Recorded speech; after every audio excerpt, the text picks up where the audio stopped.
Take 3. Okay. Hello.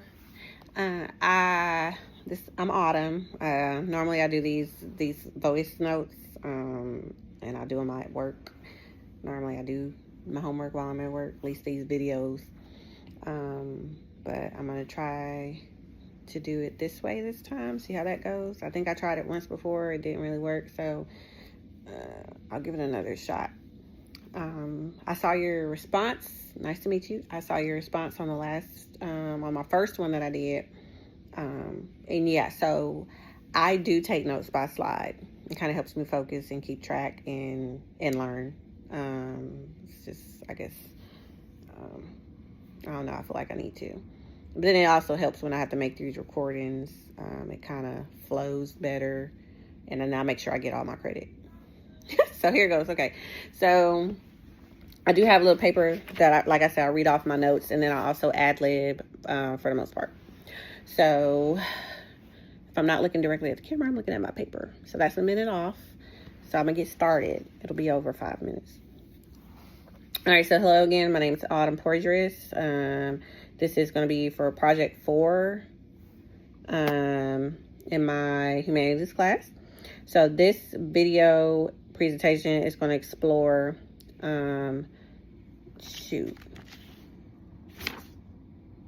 nope, that's for the next one. So this video, this is chapter 3, project 3. I got to do project 4 after. So this presentation is going to be about project 3. This video is actually going to explain how Istanbul functions more than just a backdrop, and my name is Red. So in chapter 2, I'm called Black. We see the city through the eyes of the narrator after about 12 or so years of him being away. So I had to use AI. So using AI, I explored the real history of the 16th century Istanbul, and I connected those facts that I got from AI with the chapter's descriptions. So Istanbul became a mirror for memory, grief, change, and longing. It wasn't static at all. It transformed, it suffered, and then it also grew. So I want to take a look at 3 major aspects. First being economic instability, the next multicultural complexities, and the spiritual crisis that they were facing. So each of those revealed how Pamuk gave Istanbul its own persona, voice, should we say. So slide 2. AI explained that 16th century Istanbul struggled with inflation due to their prolonged wars, especially with the Persians. Chapter 2 really captured that vividly. I think Black returned to find, he returned to find, what was that? Bread loaves. They were much smaller, but then they costed more. So that was referencing inflation. And he also was like, the eggs are unaffordable. He also recalled coins so worthless that they floated in water. I don't think that was just an economic detail. It also created some type of social tension. Excuse me if I butcher this. The Janissaries, unpaid and proper silver riot. Pamuk brought this real historical instability into his fiction. So Istanbul is suffering not just politically, but in the markets as well in the streets. The financial collapse became more of a metaphor for how much the narrator's world basically had changed since he left. So slide 3. AI described Istanbul as a cultural crossroads in the 1500s, full of Armenians, Jews, Greeks, and others. Pamuk reflected that in chapter 2 as well. Black noticed how foreigners crowded the streets. Circassians, Georgians, Abkhazians, sorry if I'm not saying that right. I think a local even compared those people to counterfeit coins, saying that they were ruining the city. That showed real historical anxiety about culture in itself and the change of the culture. So the multiculturalism, it enriched the city, but it also caused the city some unrest. Black's unease captured how Istanbul's identity was in a flux. It was shaped by empire, trade, and as well as war. Pamuk used the diversity to show the city stretched between openness and fear, and beauty and suspicion.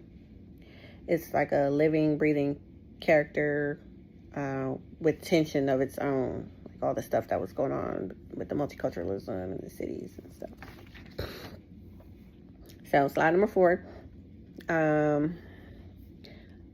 Another thing, so AI shared, was how fires, so AI said that how fires destroyed the 16th century Istanbul, especially due to wooden construction.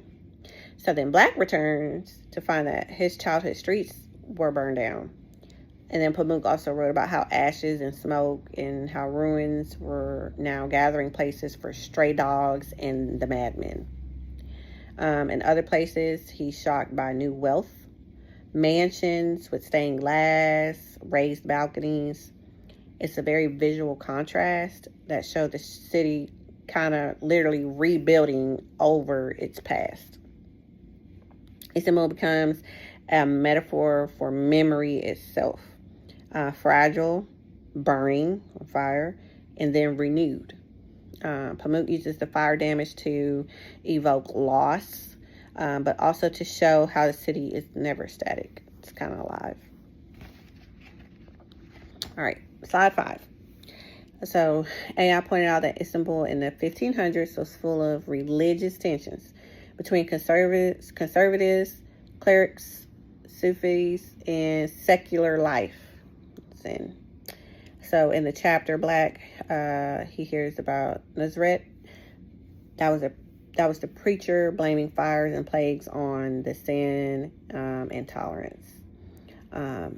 He condemns wine, music, and even dervish rituals.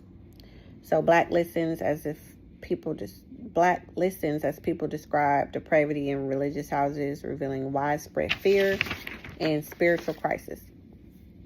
So he painted Istanbul as a city under a religious siege, where personal beliefs clashed with social pressures. That crisis was not just about God; it was about how people felt very lost in their changing world, the atmosphere that they're in. Through the stories, I think he kind of made it seem as if the city was searching for its own soul, like the city itself was soul searching. So slide 6, its conclusion. Pamuk, it was very much so more than a place.